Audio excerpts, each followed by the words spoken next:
Daniil Medvedev has spoken about retiring from tennis. Daniil Medvedev has acknowledged that he will know the time has come to retire from tennis when he is satisfied with his ranking. The Russian, who claimed his only Grand Slam title to date after defeating Novak Djokovic at the 2021 U.S. Open, will end the year as the world number 13 following a difficult season on the court. Medvedev has consistently found himself in the higher echelons of the tennis world rankings since breaking into the top 10 for the first time in 2019. He had two spells as world number 1 in 2022 and finished last year as the world number 5. But 2025 hasn't been kind to him. Medvedev has faltered since the start of this year and failed to make it beyond the first round at the French Open, Wimbledon, and the U.S. Open after being knocked out in the second round at the Australian Open.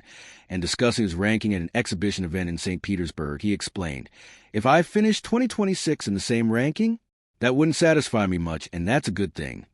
That's why I keep playing tennis. If I were satisfied with my ranking, I think it would be time to retire."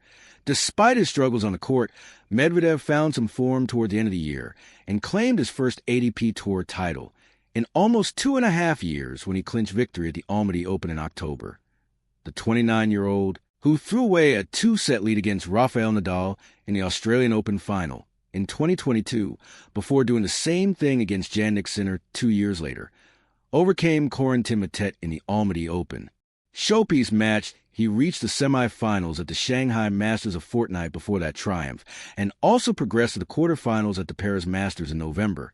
And he added, "So I just hope I can play at least as well as I did at the end of this year, because it wasn't bad. But I know I can play even better than at the end of the season in terms of consistency, because some matches were fantastic.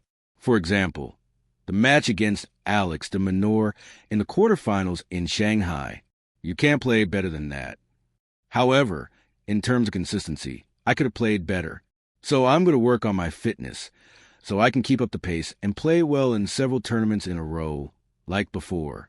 And, of course, from a tennis perspective, I just hope I can play well from one tournament to the next.